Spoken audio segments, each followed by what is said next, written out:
നമസ്കാരം, കൊട്ടാരക്കര മീഡിയയിലേക്ക് സ്വാഗതം. ഇന്ന് മകരവിളക്ക്, തൈപ്പൊങ്കൽ.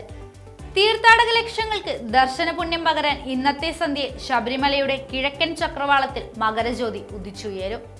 മകരവിളക്ക് മഹോത്സവത്തിനായി ശബരിമല നട തുറന്നു.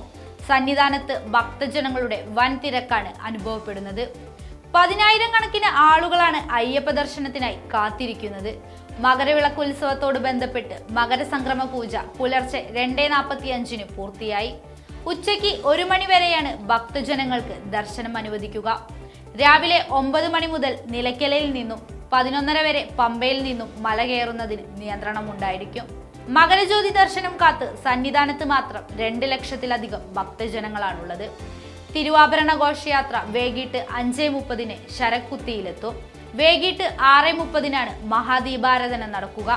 ശക്തമായ സുരക്ഷാ ക്രമീകരണങ്ങളാണ് ഒരുക്കിയിട്ടുള്ളത്. മകരജ്യോതി കാണാൻ 10 വ്യൂ പോയിന്റുകളാണ് ഉള്ളത്. മകരവിളക്ക് ദർശനത്തിന് ശബരിമല കഴിഞ്ഞാൽ ഏറ്റവും കൂടുതൽ ആളുകൾ എത്തുന്നത് പുലുമേട്ടിലാണ്. ഡ്രോൺ നിരീക്ഷണമടക്കം സുരക്ഷ ഏർപ്പെടുത്തിയിട്ടുണ്ട്. ഇവിടെ 8 DYSPമാരുടെ നേതൃത്വത്തിലാണ് സുരക്ഷാ പ്രവർത്തനങ്ങൾ.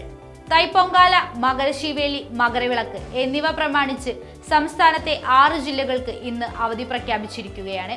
തമിഴ്നാടുമായി അതിർത്തി പങ്കിടുന്ന ജില്ലകളിലാണ് അവധി. തിരുവനന്തപുരം, കൊല്ലം, ഇടുക്കി, പത്തനംതിട്ട, പാലക്കാട്, വയനാട് ജില്ലകൾക്കാണ് അവധി പ്രഖ്യാപിച്ചിരിക്കുന്നത്. മകരശീവേലി പ്രമാണിച്ചാണ് തിരുവനന്തപുരം ജില്ലയിലെ അവധി പ്രഖ്യാപിച്ചിട്ടുള്ളത്.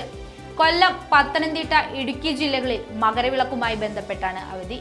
പാലക്കാട്, വയനാട് ജില്ലകൾക്ക് തൈപ്പൊങ്കാലുമായി ബന്ധപ്പെട്ടാണ് അവധി നേരത്തെ തന്നെ സർക്കാർ വിജ്ഞാപനം ചെയ്യുകയും സർക്കാർ കലണ്ടറിൽ ഉൾപ്പെടുത്തുകയും ചെയ്തിരുന്നു.